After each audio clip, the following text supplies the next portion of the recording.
SER Podcast. Estás escuchando El Abierto de Hoy por Hoy. Cada día analizamos las noticias más relevantes de la actualidad, las claves políticas, económicas y sociales, con las voces de los protagonistas y los distintos puntos de vista de nuestros tertulianos.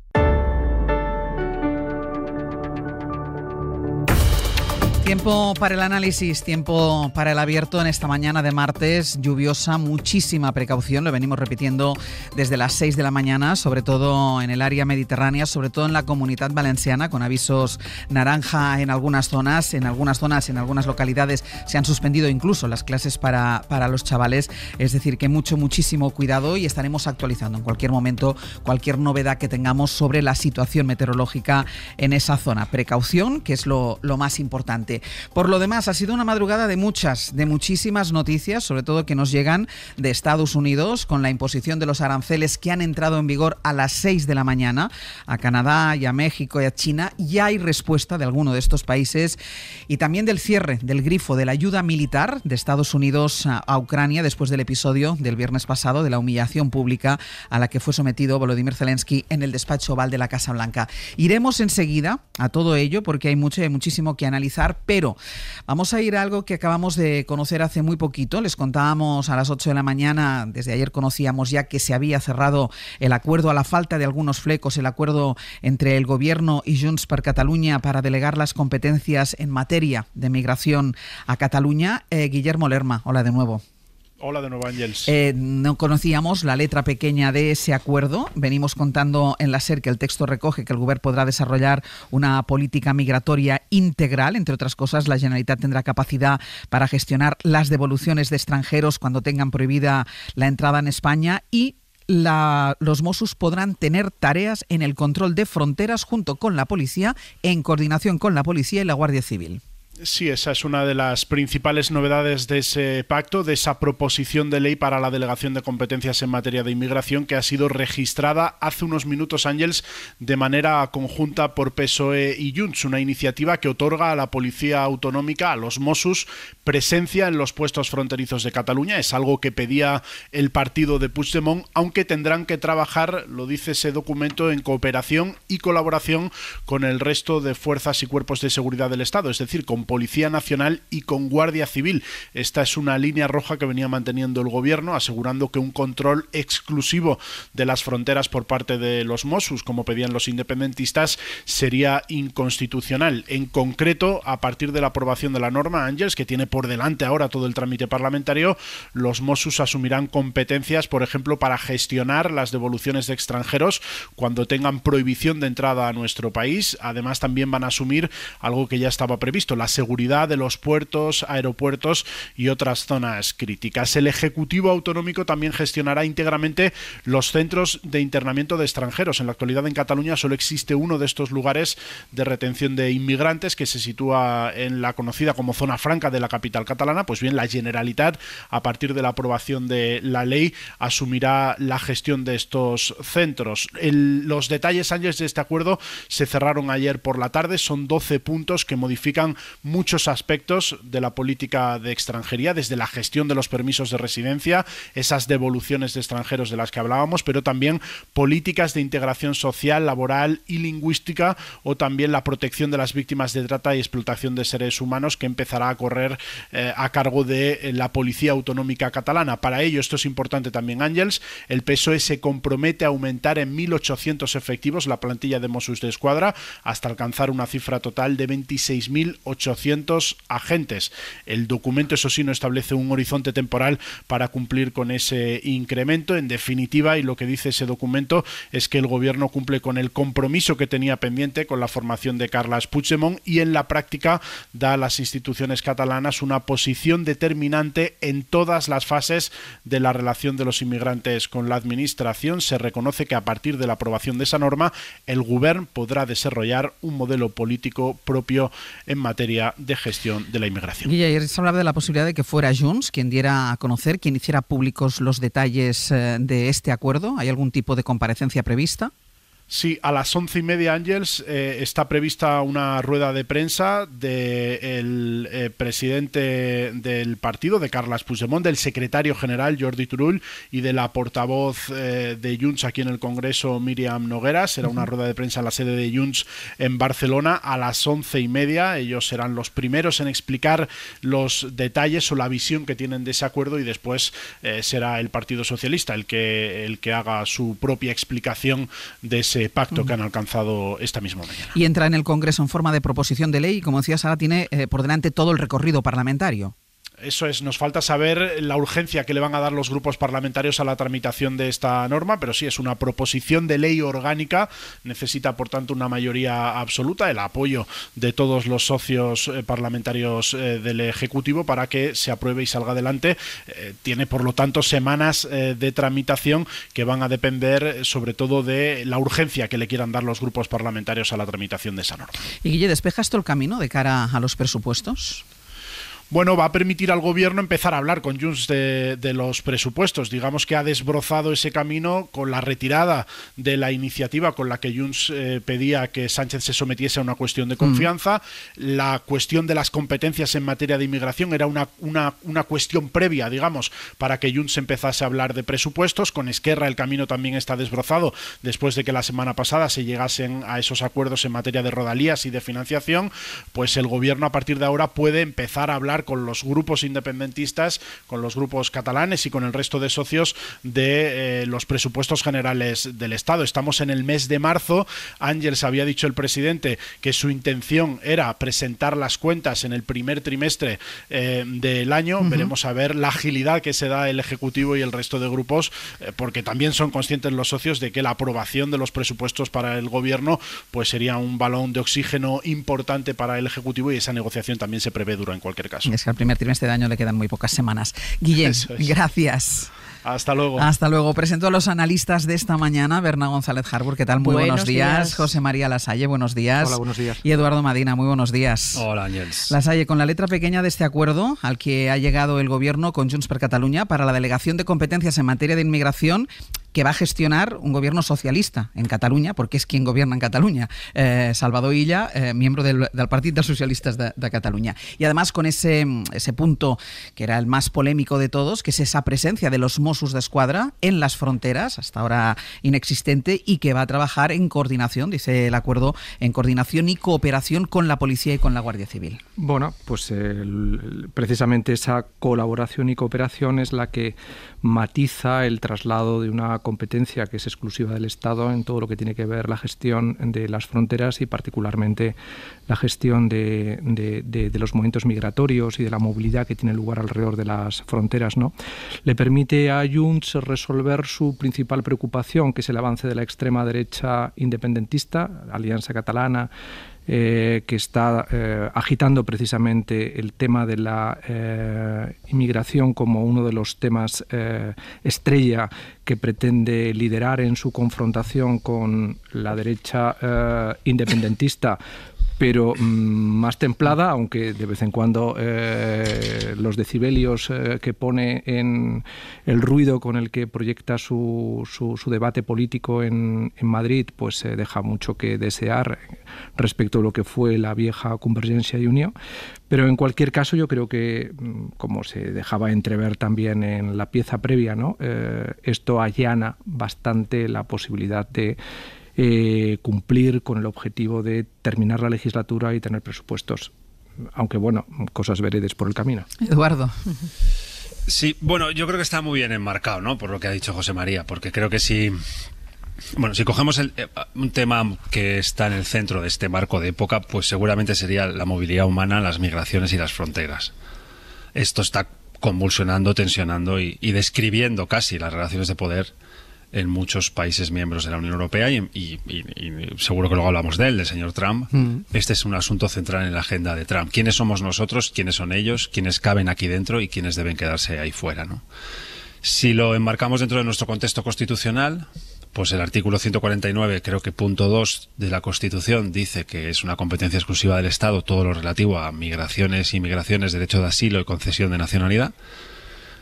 Y es verdad que el 150.2 establece una salvedad y dice que el Estado podrá transferir a las comunidades autónomas aquellas materias susceptibles de ser transferidas. Dice así la literalidad de la Constitución: materias susceptibles de ser transferidas. Yo creía hasta ayer por la tarde que la política migratoria no era susceptible de ser transferida a las partes, porque la configuración de nosotros, en términos de ciudadanía, de control de fronteras y de aceptación de la pertenencia, tiene que ser compartida por el conjunto del Estado, sí o sí.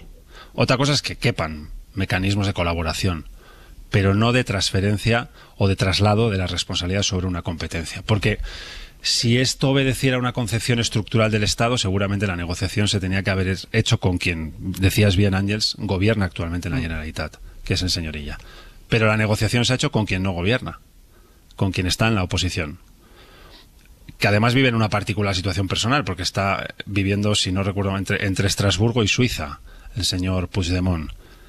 Y es con él con quien se ha negociado esta transferencia. Así que, más que a una concepción estructural de la distribución competencial de un Estado, pues daría la sensación de que obedece más a una concepción coyuntural de las distribuciones de poder y las aritméticas parlamentarias en el Congreso de los Diputados, y lo ha dejado caer José María Lasalle y lo comparto plenamente, ¿no? La mirada por el retrovisor a una derecha racista que se llama Alianza Catalana, que la dirige una señora racista que se llama Sílvia Orriols, y que está generando miedos en los dirigentes de la antigua Convergencia y actual Junts per Catalunya, que son quienes hoy tienen la responsabilidad de dirigir a su partido, ¿no? Así que a mí me genera muchas dudas esta transferencia. Veremos a ver la letra pequeña y en qué consiste el contenido exacto de la, de nuevo, proposición de ley, ¿no? Si estuviésemos trabajando en las fronteras de lo que es constitucional o no, pues cualquier abogado del Estado, cualquier letrado de Cortes, cualquier jurista hubiera recomendado al Gobierno hacerlo por vía de proyecto de ley, para escuchar al Consejo General del Poder Judicial y escuchar al Consejo de Estado, dada la frontera de constitucionalidad que estamos metiendo un pie en el 149.2 y otro en el 150.2 de la Constitución, donde no hay mucha jurisprudencia anterior, porque ningún gobierno había intentado transferir esta competencia en una comunidad autónoma, y donde escuchar a organismos que saben de esto, a instituciones que saben de esto y a señores y señoras que saben de esto hubiera sido una buena idea. Pero bueno, veremos la letra. A lo mejor a lo largo del día todo pinta menos de lo que parece y la cosa no reviste tanta, digamos, peligrosidad en las líneas de fuera de juego de la propia Constitución.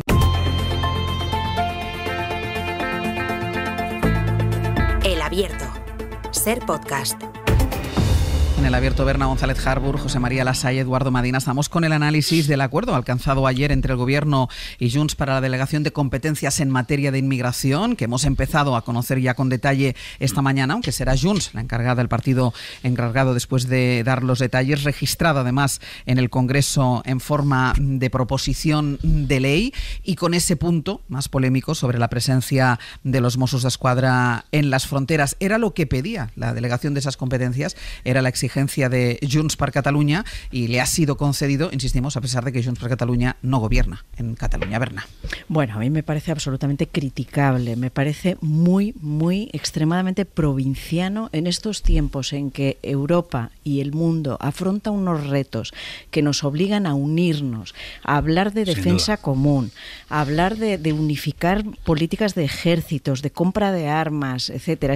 Quiero decir, hay una nueva pandemia que es Ucrania, esta vez, exacto, un Trump unido a Putin. Europa debe unirse, y lo que estamos haciendo en España es parcelar, trocear en las provincias, en las comunidades autónomas, en este caso, una cuestión que afecta a las fronteras. Me parece provinciano, criticable.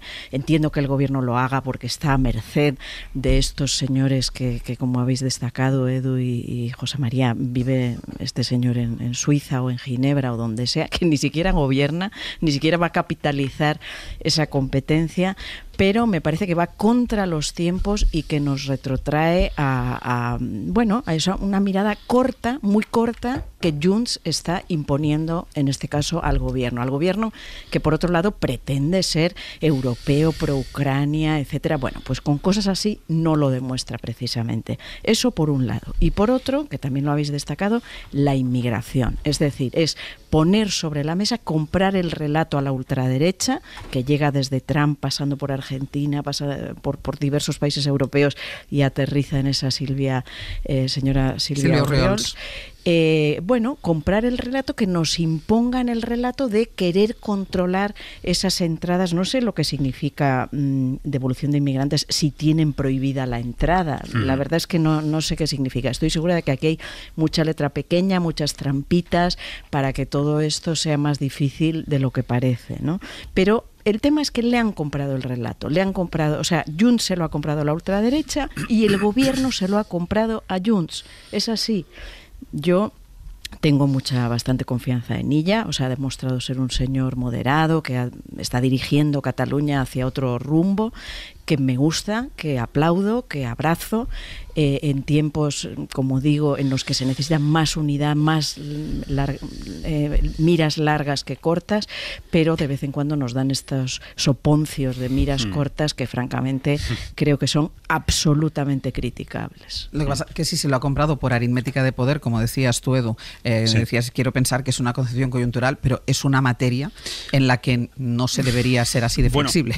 Yo, desde luego, a los socialistas catalanes les conozco bien desde hace muchos años. Nunca les he escuchado pedir esto. Y si nunca he escuchado a mi partido, todo el mundo sabe que soy militante del Partido Socialista, entonces no descubro aquí el océano Atlántico a nadie, ¿no? Pero si a los socialistas catalanes, que son quienes desde mi punto de vista mejor han interpretado lo que significa lo catalán en el conjunto del Estado en las últimas décadas, pues seguramente es por algo, ¿no? Ahí ya, que yo también tengo un enorme respeto por él y es el actual presidente de la Generalitat, no me lo imagino pidiendo fragmentar, por ejemplo, la responsabilidad competencial en la gestión de los centros de internamiento de inmigrantes, que esta proposición de ley parece que traspasa a Cataluña o al gobierno de la Generalitat la gestión de los centros de internamiento de inmigrantes o la decisión de expulsión de inmigrantes ilegales, que supongo que son todas aquellas personas que han entrado dentro de nuestro territorio al margen de la legalidad, ¿no? En los movimientos migratorios alegales o ilegales, como lo queramos caracterizar. Claro, imaginemos ahora que hay un proceso de reasignación de inmigrantes por Estados miembros en el conjunto de la Unión Europea. Un acuerdo de estas cumbres que estamos viendo estos días, ¿no? Y toca un cupo de reasentamiento aquí en España de X personas procedentes de, estados fallidos, situaciones, guerras, que desde el punto de vista del derecho de asilo y acogida, España debe ejercer solidaridad con ellos. ¿Qué significa esto? Que España puede decidir sobre 16 comunidades autónomas, pero hay una de la que no, que solo elige o solo decide el gobierno de su comunidad autónoma. Yo creo que genera enormes distorsiones, que se comprende mal en la línea de lo que sugería Berna González Harbour, ¿no? De fronteras interiores, de distribución del territorio o partición del territorio en dos. Y de fondo, ojalá hubiese estado Illa al otro lado de la mesa, porque yo sé que si de esto hubiera dependido el señor Illa, esto no sería hoy una proposición de ley registrada en el Congreso. Viene más bien de quien no gobierna en Cataluña, que no ha parado de presionar con este tema, porque no ha parado de tener miedo con este tema con respecto a algo que yo ya no sé dónde ha nacido Silvio Riol, si Alianza Catalana, si a la derecha, por arriba o por abajo de Junts, pero sé que hoy genera pavor en un sector de Junts el crecimiento que está teniendo con un discurso xenófobo y racista Alianza Catalana en algunas ciudades, algunos pueblos, algunos municipios de Cataluña. Y sé que esto acongoja a algunos dirigentes de Junts, pero el miedo de Junts para Junts, no para las proposiciones de ley y el debate interno del legislativo, porque afecta al conjunto del Estado, ¿no? Ese es un poco mi análisis así a bote pronto, que en fin, tampoco quiero decir nada que no deba porque hay que esperar a leer el contenido del texto, pero si la Constitución establece que esto es una competencia exclusiva del Estado, no es porque tenga una concepción centralista del Estado, es una constitución de descentralización de poder desde su mismo origen. Descentraliza en el modelo autonómico a 17 epicentros de poder, cargas no menores de control precisamente de ese poder, ¿no? Así que seguramente si lo pone así en la Constitución es por algo, y creo que hoy, pues tenemos un debate nuevo en un sitio nuevo donde no hay precedentes en los últimos 30 y tantos o 40 años y que tenemos que ver en qué consiste, ¿no? Allí. Sí, fijaros, lo que pasa es que todo esto lo que está reflejando, que es lo que a mí personalmente me preocupa más personalmente, ¿no? Es precisamente la erosión de la autenticidad de las reglas, de esos principios que vertebran con claridad cómo ajustarnos a la verosimilitud que proyecta la realidad. Porque decimos, tenemos que esperar a la letra pequeña. Es que no nos fiamos de esa política espectáculo que hace que en un determinado momento, como decíamos la semana pasada o hace 2 semanas cuando poníamos este tema sobre la mesa, la potencialidad de un trampantojo político que esté reflejando una transferencia o delegación de competencia del Estado es matizable en la medida en que las partes, sobre todo la parte que proviene del Gobierno, está enfatizando en hablar de presencia, trabajar en cooperación, colaboración, no cuestionamiento de la exclusividad de la competencia del Estado. Es decir, hay un elemento como de espectacularidad buscando titulares que justifican finalmente la proyección de una idea, y es que este Gobierno es viable a medio y largo plazo porque va cumpliendo determinados compromisos de legislatura, con una relativización de los principios, que es lo que apuntaban tanto Berna como Madina, que es la idea precisamente de que la Constitución ha delimitado claramente una relación de competencias entre el artículo 149 y el artículo 150 en la regulación de esas transferencias, y está siendo metido de alguna manera entre paréntesis en esta política espectáculo que lo único que busca es atender lo táctico y lo más inmediato. Y eso, en el contexto en el que nos estamos moviendo, erosiona la credibilidad de las instituciones y la credibilidad de la política, ¿no? Porque se están haciendo, por otro lado, concesiones a un estado de opinión en la sociedad. Un miedo que aflora en determinados sectores muy conservadores que ven con preocupación al otro que encarna el inmigrante y que automáticamente tiene que ser objeto también de estabulación o de control o de mediatización, porque no vamos a seguir contribuyendo a que ese estado de opinión erosione la moderación política que debe asentar una centralidad no tensionada por las emociones de la extrema derecha. Esto es lo verdaderamente preocupante, que estamos haciendo concesiones a la verosimilitud, a la veracidad que exige la política, de ajustarse a reglas, a principios claros, aceptar que el Estado de Derecho, el derecho en sí, no es tan matizable o tan metido entre paréntesis, porque la política en lo inmediato nos exige ciertas concesiones a una realidad tensionada, presionada por el día a día, especialmente marcado por el ascenso de la extrema derecha. Esto es lo verdaderamente preocupante, en mi opinión. Muy brevemente, además, efectivamente empieza el camino en el Congreso de los Diputados, donde como ley orgánica necesitaría una mayoría absoluta, y ¿quién no nos dice que esto se va a quedar ahí? Es decir, en España hay otra policía autonómica, que es la del País Vasco, precisamente. Entonces, ¿qué vamos a empezar? ¿Con un café para todos y después la Policía Foral de Navarra también lo va a pedir? Bueno, que solo tiene competencias de tráfico, pero quiero decir, ¿a dónde nos lleva? O sea, cada vez que se abre un camino de estos, ¿a dónde más nos va a llevar? Se contenta Junts, pero se despiertan otros fantasmas que se pueden contagiar a otras comunidades, más el enfado de las que no disponen de este tipo de fuerzas.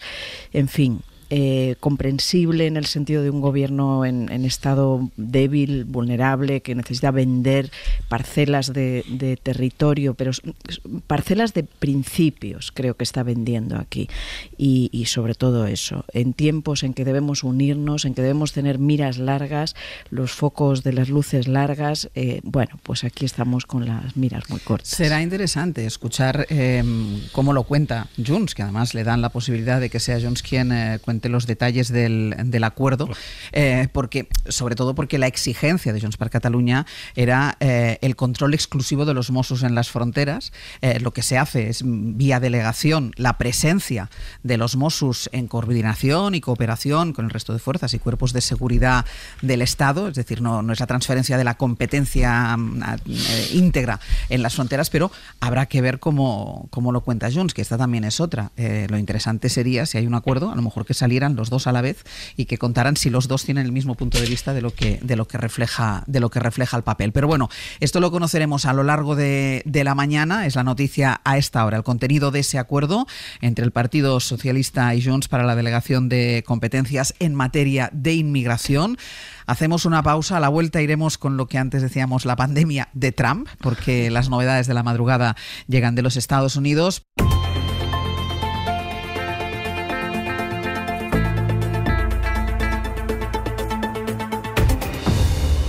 Abierto, Berna González Harbour, José María Lasalle, Eduardo Madina.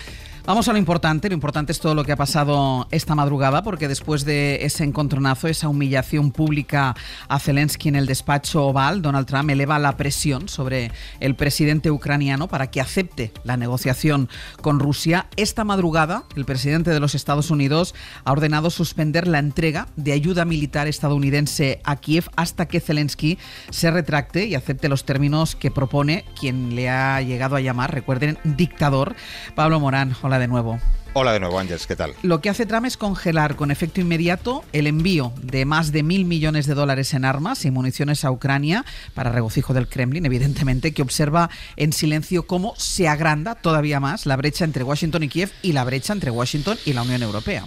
Sí, desde luego que Putin tiene que estar contento porque este es un golpe importantísimo a la capacidad militar de Ucrania. El propio Zelensky ha reconocido que Estados Unidos aporta el 30% de la ayuda militar global que recibe su país, así que cuanto más se prolongue esa suspensión, pues más lo va a notar Ucrania en el frente de guerra y también en sus capacidades defensivas. Recordábamos a las 8 lo que ocurrió hace un año, cuando la ayuda norteamericana a Ucrania se suspendió durante meses por el debate en el Congreso, que vio mermada su protección frente a los misiles avanzados de Rusia, que inició una oleada de ataques contra las infraestructuras energéticas del país. Algo similar podemos ver a partir de ahora. Lo que se paraliza esta vez por decisión de Trump es ayuda militar por valor, como decías, de algo más de $1.000 millones. Se paraliza incluso, se ha paralizado ya el arsenal que estaba preparado en Polonia para su entrega a Kiev al otro lado de la frontera. Y Trump ha decidido esto pues con su sello, manteniendo el suspense anoche ante la prensa cuando algunos medios ya avanzaban su decisión. As we speak, I could give you an answer and go back to my office, the beautiful Oval Office. Le puedo dar una respuesta ahora, pero puedo volver a mi precioso despacho Oval y que la decisión sea otra, decía. La Casa Blanca sigue así con su castigo a Zelensky y no solo Trump. Esto es un ataque coral. Esto decía, por ejemplo, su secretario de Comercio en la CNN. Really? All the land and reparations and security guarantees. The answer was... Bueno, venía a reprochar a Zelensky que quiera recuperar todo el territorio invadido por Rusia. Eso le convierte en un alborotador, no en alguien que busque la paz, decía. En la Casa Blanca justifican esta última decisión en que Trump sigue sin estar contento con la actitud desagradecida de Zelensky. La realidad es que, como decías, es una medida de presión para que Ucrania firme el acuerdo de las tierras raras y en general acepte la paz, que se negocie con Putin, que puede tener, por cierto, Ángels, otro regalo importante por parte de la Casa Blanca en las próximas horas: el levantamiento de algunas de las miles de sanciones que Estados Unidos ha impuesto a Rusia estos últimos años. La agencia Reuters avanzó anoche que la Casa Blanca ha ordenado ya un listado de las sanciones que se podrían aliviar para negociarlas después con sus interlocutores rusos. Pablo, gracias. A ti, hasta luego. Trump, como ven, está dispuesto a cambiar las coordenadas y eso obliga a Europa a redefinir las suyas, a hablar del rearme en nuestros países. Corresponsal comunitario Enrique García Pozo, buenos días. ¿Qué tal, Ángeles? Buenos días. Bruselas va a pedir más dinero para la inversión militar y una nueva estrategia, que es la que va a plantear hoy mismo a los 27 la presidenta de la Comisión, Ursula von der Leyen. Sí, un plan para rearmar Europa y que detallarán unas horas en una carta con las líneas maestras de una propuesta que debatirán los 27 en la cumbre extraordinaria de este jueves en Bruselas.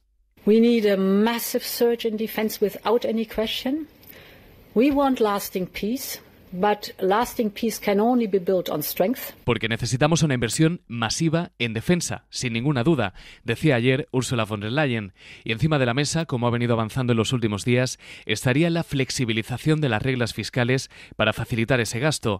También ha anticipado que propondrá un instrumento que permita más coordinación para ese rearme, pero la duda sigue siendo cómo financiarlo. Y los países frugales estarían en contra de la emisión de deuda conjunta. Noi abbiamo bisogno anche di uno strumento comune europeo, possibilmente di uno strumento di debito congiunto sul modello del Next Generation EU, quindi ecco un modello Eurobond. Y una herramienta podría ser un mecanismo similar al del fondo Next Generation, explica Nicoletta Pirozzi, que es investigadora jefa del programa sobre la Unión Europea del Instituto de Asuntos Internacionales de Roma. Habla de emitir eurobonos para financiar el gasto conjunto en defensa. Europa se apresura a mover ficha y espera tener resultados concretos de una reunión que pretende concluir con la postura común de los 27, aunque es algo que hasta ahora se antoja muy complejo, con Budapest y Eslovaquia amenazando con un bloqueo. El presidente del Consejo, Antonio Costa, ha defendido: Peace is not just a ceasefire. We offer Russia more time to come again stronger. Que la paz sin defensa es solamente una ilusión, y decía ayer que la paz en Ucrania no puede tratar solo de un alto el fuego que ofrezca a Rusia más tiempo para volver a ser más fuerte. Enrique, gracias. A vosotros, buenos días. La determinación de Donald Trump no tiene marcha atrás. Vimos el viernes esa humillación, esa bronca en público al presidente de Ucrania, y el siguiente paso ha sido, Eduardo, lo que hemos visto esta madrugada. Se corta la ayuda militar, la ayuda económica de Estados Unidos a Kiev. Sí, bueno, esperábamos que fuese más progresivo, pero lo esperábamos. Conociendo al personaje, es la segunda vez ya que nos toca compartir tiempo histórico con él. La primera que mandó los 4 primeros años y esta es su segunda llegada, nos daban una pista, y es que esto podía pasar en cualquier momento. Y así ha sido, ¿no? Bueno, Estados Unidos está cambiando de bando. Está dejando atrás su trazabilidad histórica desde la Segunda Guerra Mundial hasta la actualidad, y ha colocado una frontera en el tiempo.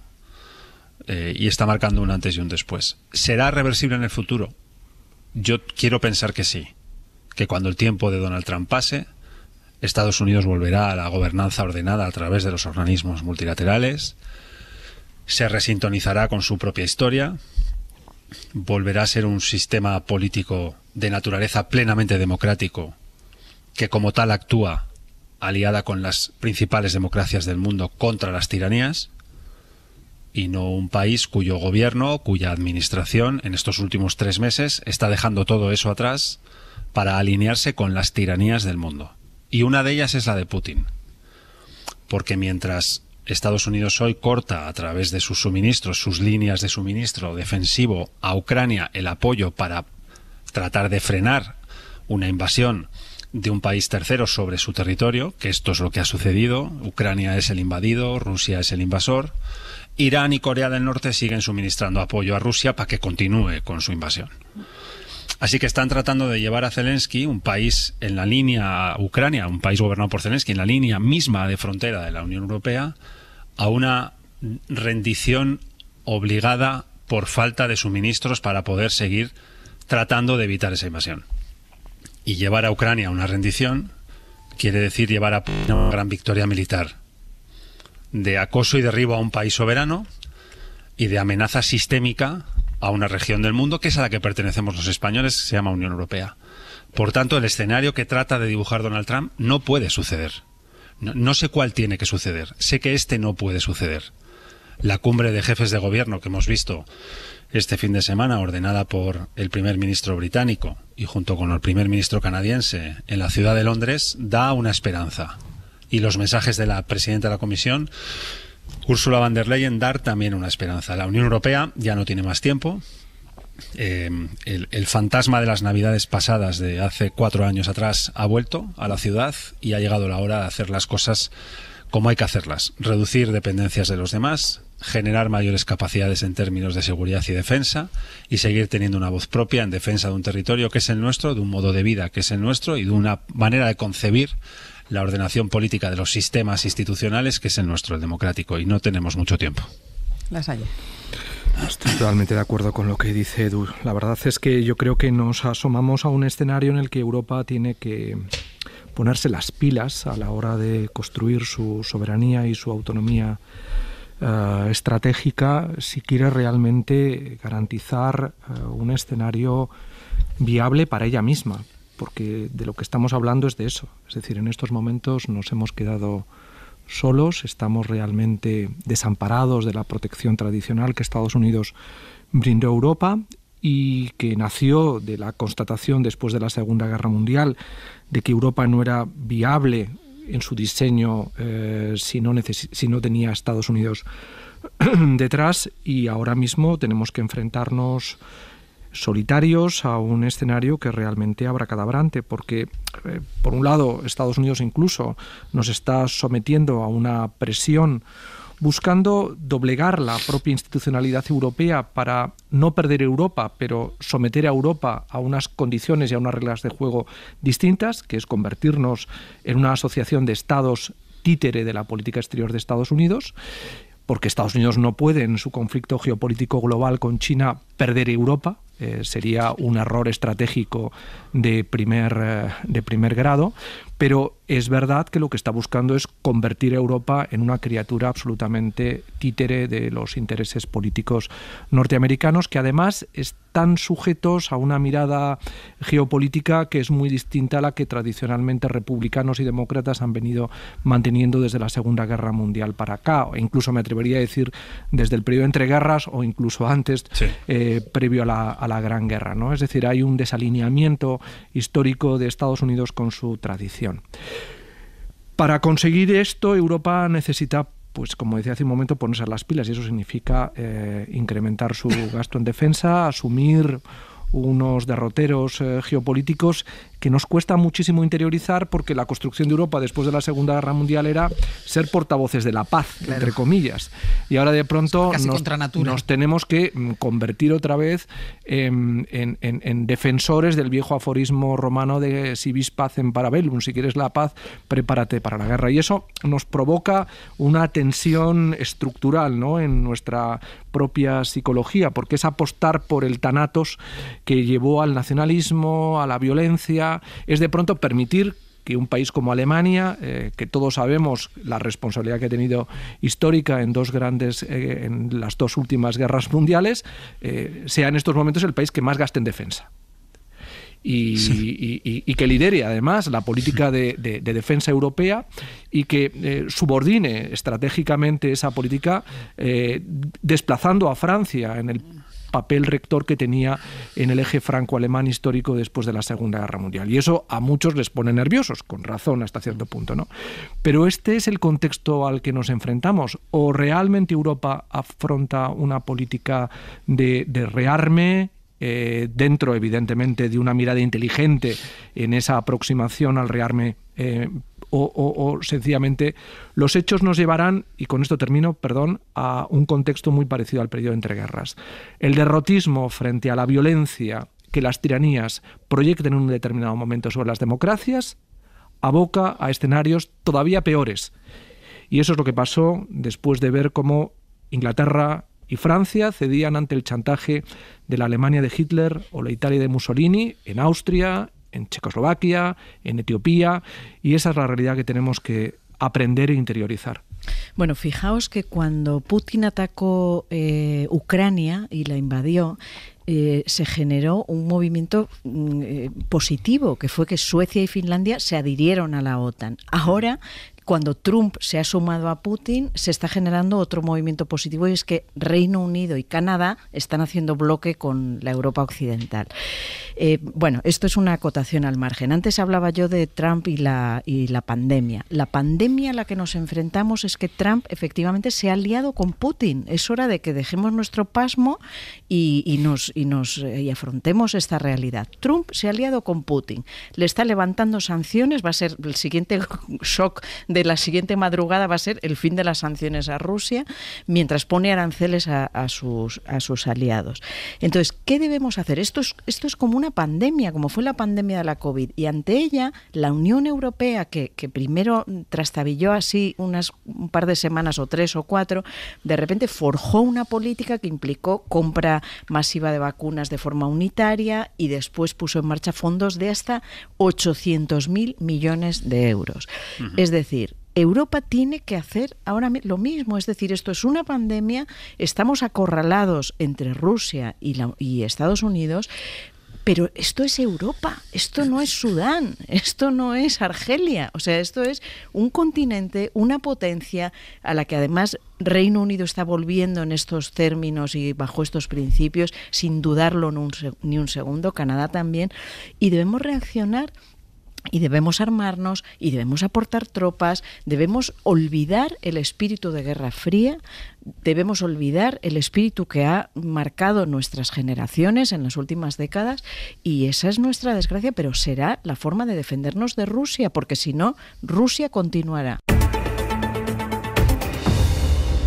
el Abierto, Berna González Harburu, José María Lasalle, Eduardo Madina. Con ellos estábamos comentando qué es lo que tiene que hacer, cuál tiene que ser la reacción de Europa ante el anuncio de esta misma madrugada de Donald Trump de ya cortar definitivamente la ayuda militar y económica a Ucrania.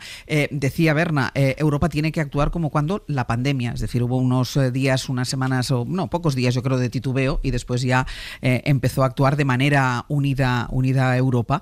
Vamos con la posición española, porque ayer les adelantamos aquí en la SER el documento que recoge la posición de España en esta estrategia de defensa europea, y lo que propone el gobierno es que se aumente el gasto militar, pero cree que tiene que ser Bruselas la que asuma con fondos europeos el coste de ese refuerzo. Josué Coello, buenos días. ¿Qué tal, Ángeles? Buenos días. De momento, en lo que no entra el Ejecutivo es en si hay que enviar tropas de paz a Ucrania, que es la propuesta que defiende el Reino Unido. Sí, en ese documento que envió anoche el Gobierno a la Comisión Europea reconoce que la agresión de Rusia a Ucrania pone en cuestión el sistema de defensa europeo, habla de un modelo de alianzas de defensa comunitario bajo el paraguas de la OTAN y dice, como tú comentabas, que tiene que ser financiado por los fondos europeos. Sobre acciones concretas como pueda ser el envío de tropas a Ucrania, este documento no hace referencia a nada, y sobre esta última opción, de hecho, ayer el ministro de Exteriores descartaba por ahora esta opción. Yo lo que creo es que en estos momentos el esfuerzo todavía es ante todo político y diplomático. Es un esfuerzo por estar seguros de que conseguimos una paz justa y duradera. En cualquier caso, Ángeles, desde Moncloa y desde Exteriores trasladan prudencia y cuidado con cada paso que se da en el ámbito relacionado con Ucrania. Y es que después hay otra cosa, que es que en todo esto, tanto en lo que se refiere al envío de tropas como al gasto en defensa, todo esto genera debate entre países europeos, pero también, Josué, genera debate dentro de cada país.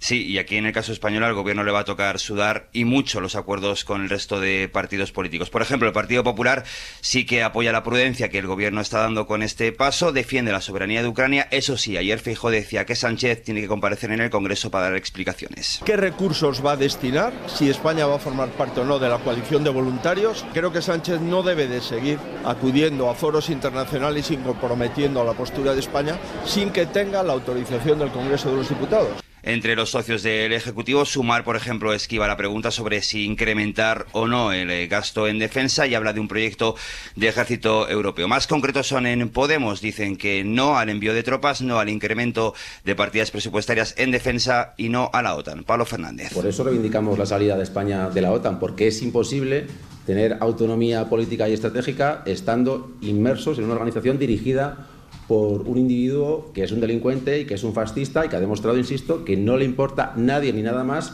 que los intereses de Estados Unidos. Y luego está Ángeles Vox, que lo hemos visto hacer equilibrismos para defender a Trump, para criticar a la Unión Europea y para rechazar el envío de tropas. Otros socios del Ejecutivo, como puedan ser, por ejemplo, Bildu o Esquerra, mantienen la prudencia, reconocen que es un debate complejo y nos dicen que están a la espera de escuchar las explicaciones del presidente del Gobierno. Josu, gracias. A vosotros. Lasalle, ¿tiene que ser a través de los fondos europeos los que financien ese esfuerzo y ese refuerzo que necesita el gasto militar para Europa? Hombre, supone que de pronto Europa, en el documento que va a hacer público hoy la presidenta von der Leyen, va a incrementar hasta el 3% del PIB el gasto, que supera en un 1% al previsto o reclamado por Trump del 2% de gasto medio en defensa en los países de la OTAN, ¿no? Y el decalage que hay entre unos países como España, que se está gastando en torno al 1,2, 1,3, y Polonia el 4%, pues requerirá evidentemente un esfuerzo que insertarlo en los presupuestos generales será complejo, porque estamos hablando de un incremento de partidas presupuestarias enorme, descomunal, y eso requerirá evidentemente ir a la deuda y probablemente buscar fórmulas de financiación europeos, no sé si a través de nuevos fondos, eurobonos, pero es evidente que los países europeos tienen que invertir mucho más y eso tendrá que ser cofinanciado o buscar la fórmula para que el encaje financiero no desequilibre tampoco las cuentas europeas, es decir, porque este equilibrio se puede hacer y por eso digo que el rearme tiene que abordarse con inteligencia, también con respecto a las opiniones públicas de los distintos países, porque es verdad que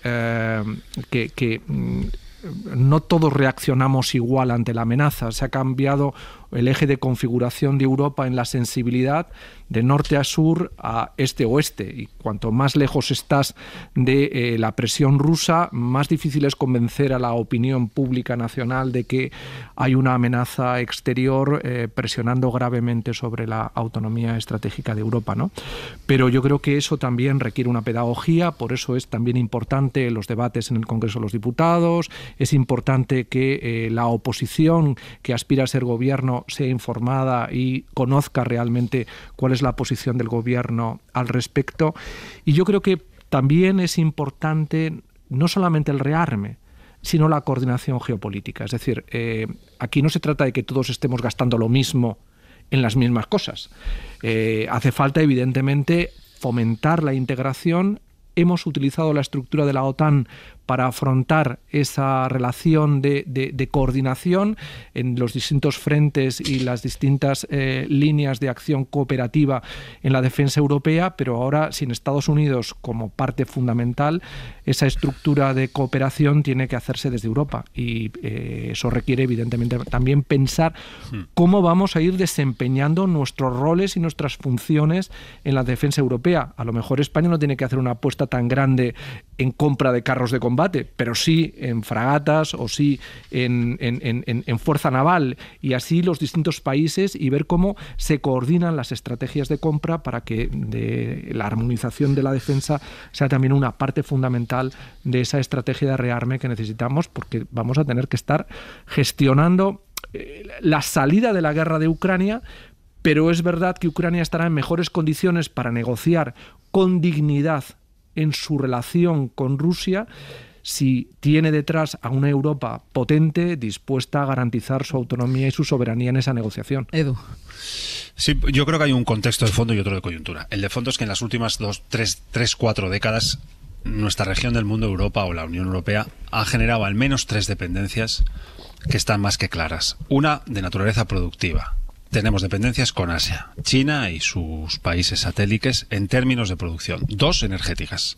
Hemos vivido mucho tiempo con suministros energéticos baratos, procedentes o provenientes de países con sistemas políticos incompatibles con nuestra concepción democrática. Y 3, una dependencia en términos de seguridad y defensa, porque nuestra pertenencia, la de la gran mayoría de los países miembros de la Unión Europea, a la OTAN, esto que ahora Podemos dice que hay que dejar y que hay que salir, en fin, hablan más que piensan, en mi opinión, pero esto que dicen que hay que dejar atrás, la OTAN nos ha generado también que hemos dependido de el gran ejército del mundo, que es Estados Unidos. Hace un tiempo, Ursula von der Leyen encargó a 2 señores muy listos, Enrico Letta, ex primer ministro italiano, y Mario Draghi, ex presidente del Banco Central Europeo, que diagnosticaran qué nos pasaba. Y lo que nos pasaba es que teníamos básicamente esas 3 dependencias. Y a partir de ahí que nos dijeran qué podemos hacer. Y lo que nos han dicho que podemos hacer es básicamente 2 cosas. 1, fortalecer el mercado interior, hacer que lo que está aquí dentro en términos de mercado funcione con eficiencias más claras y mayores capacidades competitivas hacia afuera, no solo hacia adentro sino hacia afuera. Y 2, reducir dependencias. Y aquí está lo que estamos hablando hoy, entre otras cosas. Cómo somos capaces de reeuropeizar producción, cómo somos capaces de cortar dependencias en términos energéticos con países terceros. Por ejemplo, Alemania, ¿cuántos años viviendo de la energía barata que traía Rusia hacia Alemania?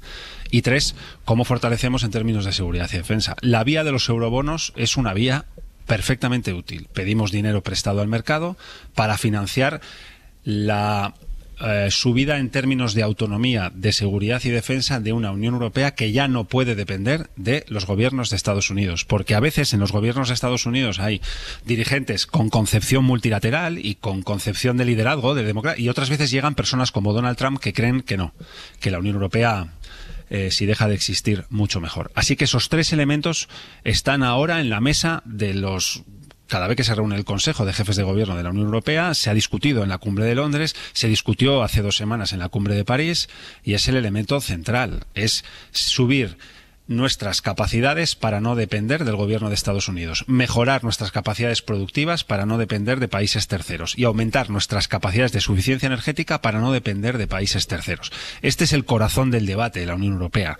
Uno de ellos coge cuerpo cuando Estados Unidos retira la defensa, el apoyo a la defensa ucraniana frente a la invasión de Putin, pero están los 3 elementos en el corazón de esta legislatura europea que acaba de comenzar hace no muchos meses y que es la hora de de la verdad para la Unión Europea. Después de tanto tiempo, un poco en duermevela, un poco medio dormidos, no hay más. Es un despertar brusco con una realidad dura en un mundo terrible y trágico que ha girado con el giro político que ha tenido Estados Unidos en las últimas elecciones. Claro, y eso empieza ahora mismo de forma prioritaria por generar una industria de defensa en Europa. Es decir, sin duda. Y sin duda todos los que estamos aquí, evidente, y cualquiera que nos esté oyendo, odiamos las guerras, estamos en contra, apoyamos la paz, pero es que es verdad, solo podemos garantizar nuestra paz y nuestra soberanía desde la fortaleza. Entonces, ahora mismo la factura, los beneficios del armamento que se está empleando en Ucrania, que emplea la Unión Europea y los países europeos, el beneficio es para Estados Unidos, porque más del 60% de esas armas proceden de la industria americana. Entonces, vaya paradoja si nos obligan a gastar y comprar más y les vamos a comprar más a ellos. Convendría que no. Convendría que no. Por eso, bueno, lo decía también Lasalle y tú también, Edu, no es una cuestión de ponerse a gastar ahora cada vez más y todos cada vez más. Es una cuestión de integrar nuestras capacidades militares, y sabemos hacerlo porque nuestros ejércitos se han acostumbrado y formado en una integración a través de la OTAN y también de fuerzas de paz de la ONU como en Líbano. Entonces es cuestión, 1, de integración y 2, de desarrollar esa industria europea. Cosas positivas. Merz, el futuro canciller aparentemente de Alemania, es lo primero que ha dicho: recuperar el liderazgo europeo frente a Estados Unidos. Hungría y Eslovaquia sí van a remar a la contra, pero no importan tanto. Es importante Alemania, es importante Francia, es importante Reino Unido, que aplaudo que por fin un laborista haya vuelto a colocar el Reino Unido en las dinámicas internacionales de las que las sacó el nefasto Boris Johnson, y todos esos conservadores. Entonces, se está amasando este consenso, se está amasando esta unidad, y debemos hacer esa coalición de voluntades con el grueso de la Unión Europea, de los que la componemos, insisto, con Reino Unido, con Canadá. No somos Sudán, no somos Argelia, que me perdonen estos países, esto es un continente poderoso y debemos volverlo a poner sobre la mesa.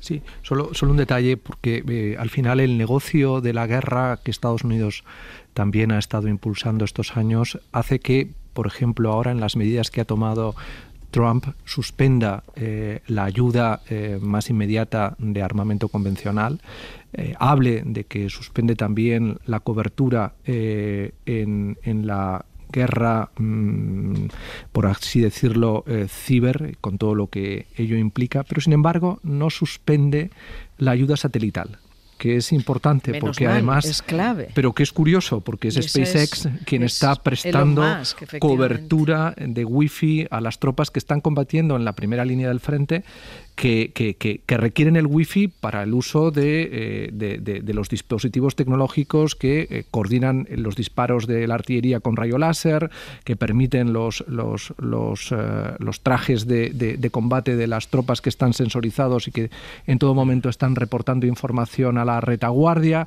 Es decir, hay cierta excepcionalidad en cómo se sigue nutriendo al complejo industrial tecnológico que acompaña a Donald Trump y que hace de la guerra un gran negocio, ¿no? Pero yo no me haría ilusiones, porque yo también siempre estoy pensando en Starlink, que es la que da esta cobertura digital a Ucrania, pero esta noche ya he oído entre sueños que empezaban... A lo mejor lo has soñado. Igual lo he soñado, pero cualquier madrugada, es que estas madrugadas son muy palpitantes, que se iba a empezar a retirar la guerra ciber contra Rusia. Esta es otra de las cosas que van a retirar, y ahí está esto, ¿no? Voy con el otro anuncio que ha hecho Donald Trump esta madrugada. Lo que ha pasado, de hecho, a las 6 de la mañana, que es que han entrado en vigor. Estados Unidos ha empezado a castigar a sus aliados, a México y a Canadá, con aranceles del 25%, y a rivales como China con otro 10%. Los aranceles han entrado ya en vigor y han sido respondidos por China hace apenas un par de horas, en lo que ya es una escalada, vamos a llamar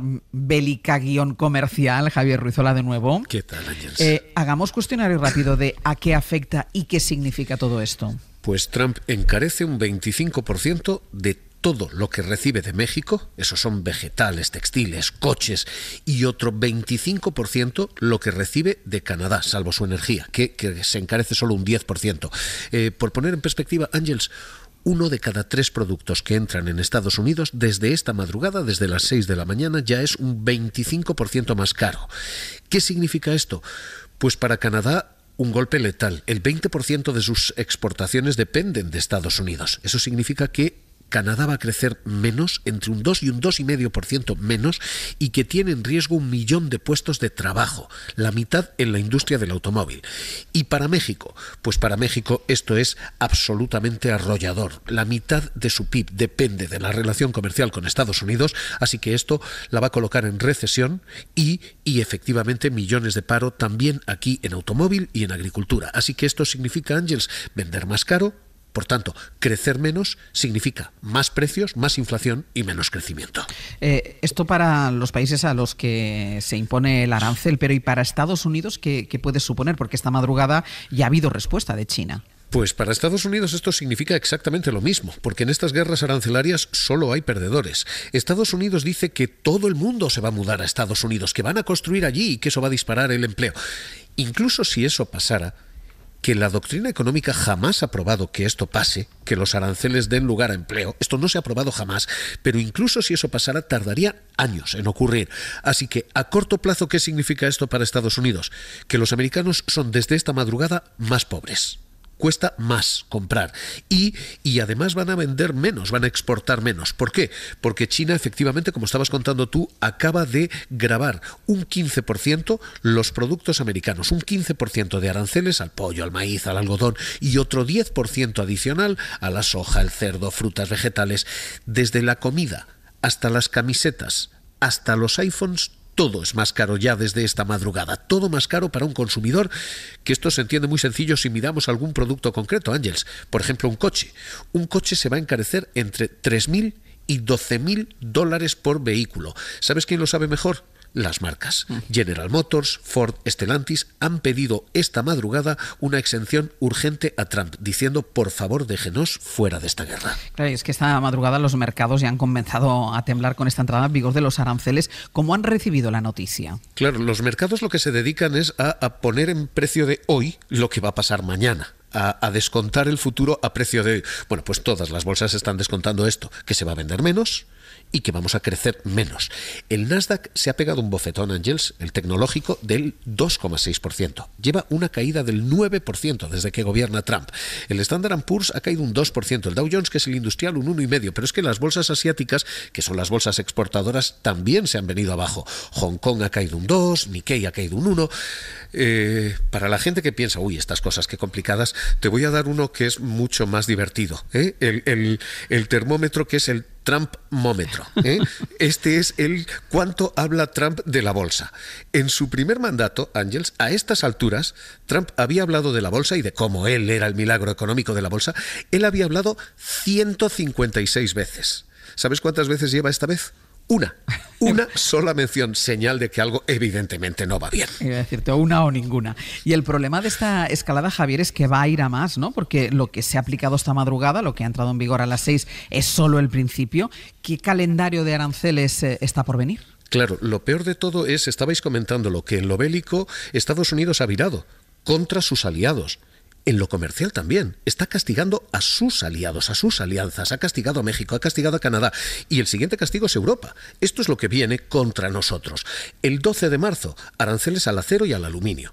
El 2 de abril, una cosa que llama aranceles sectoriales a la Unión Europea. Básicamente, a nuestros coches, a nuestro aceite de oliva, ojo a esto, España es muy sensible a estos productos agrícolas y a nuestras farmacéuticas. Pero es que el 2 de abril viene también una cosa que él llama aranceles recíprocos, que básicamente es, Trump va a castigar a aquellos países cuyos impuestos no le gustan. Por ejemplo, los que tengan el IVA. El IVA no grava las exportaciones, pero Trump considera que eso es un impuesto incómodo para Estados Unidos y nos va a castigar con eso también. Así que lo que viene es un calendario 12 de marzo, 2 de abril por partida doble de castigo a Europa.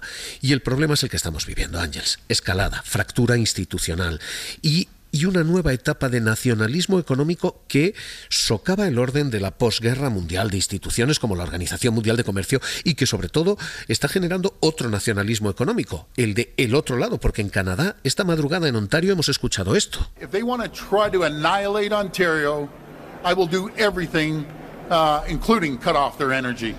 Diciendo literalmente el gobernador de Ontario, muy bien, no hay ningún problema, cortamos todas las exportaciones de energía a Estados Unidos. El 60% de lo que importa en energía a Estados Unidos lo importa de Canadá. Así que, ¿qué están diciendo? Ningún problema, vamos a jugar a la bandera, la energía canadiense para los canadienses.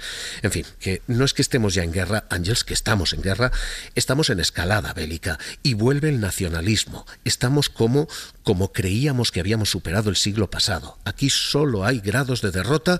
En la prensa americana esto ya se está bautizando como el Tariff Tuesday, el martes de los aranceles. Javier, gracias. Un abrazo. Guerra comercial y también guerra bélica. Sobre esta última estábamos pendientes de una comparecencia, a ver qué iba a decir la presidenta de la Comisión, Ursula von der Leyen, en esa petición de más dinero para la inversión militar y una nueva estrategia ante el cambio de actitud de Trump acercándose a Putin. Y hemos visto comparecer a Ursula von der Leyen hace tan solo unos minutos. Corresponsal comunitario Enrique García Pozo, buenos días.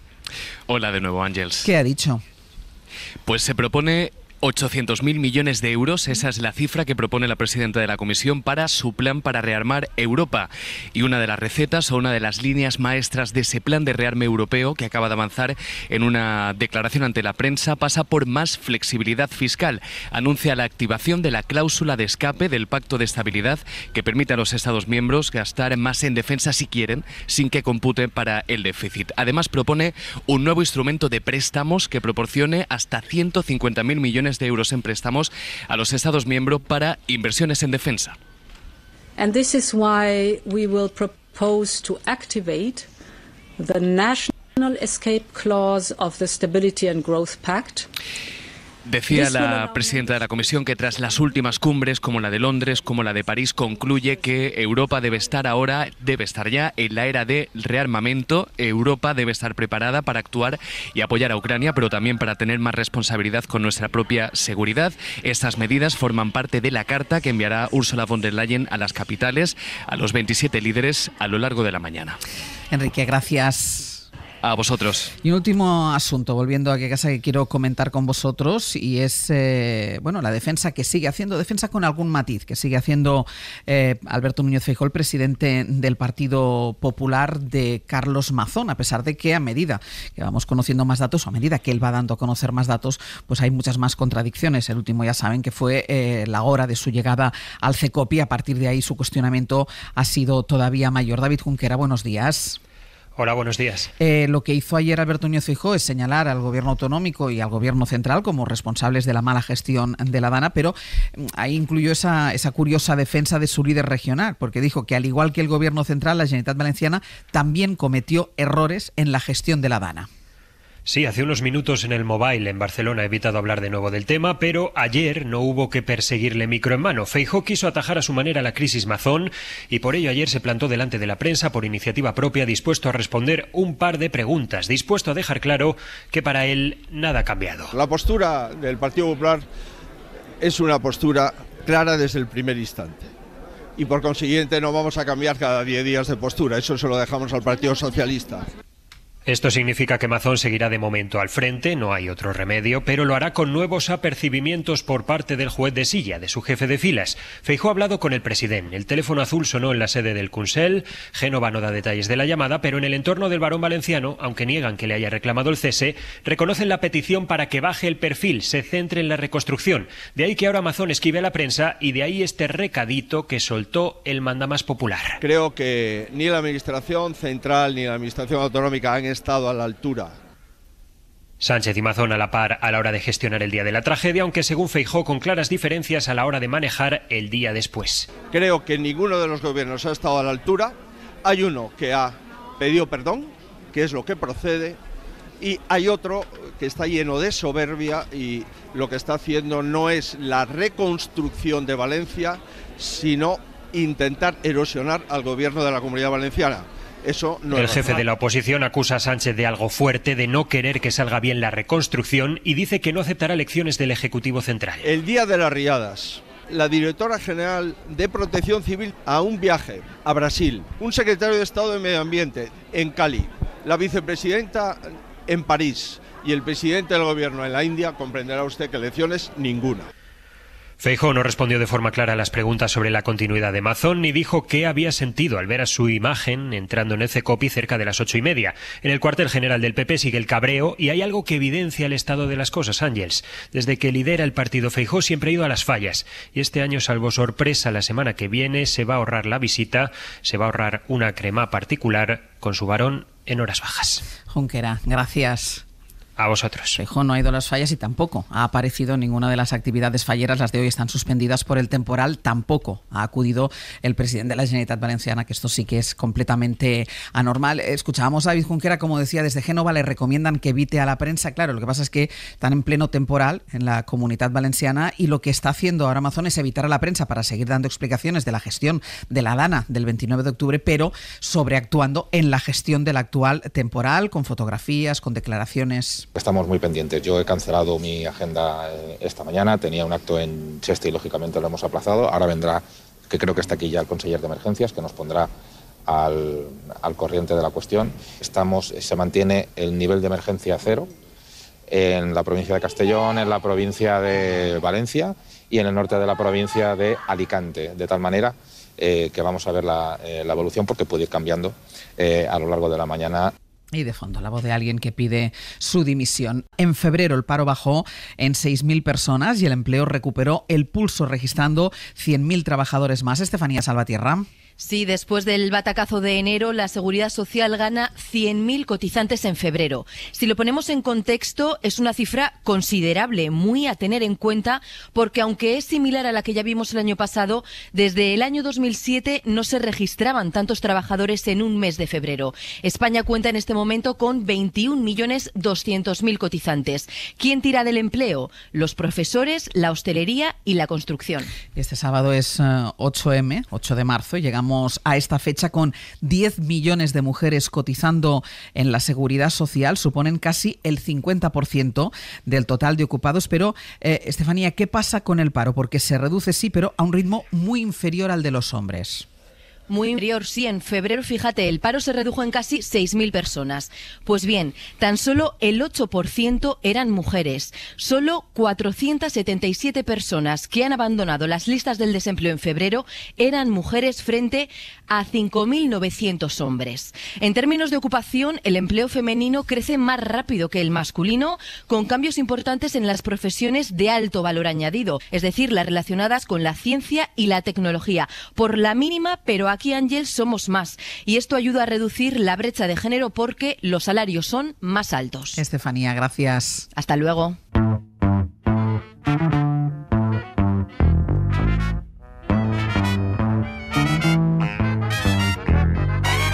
Call the police.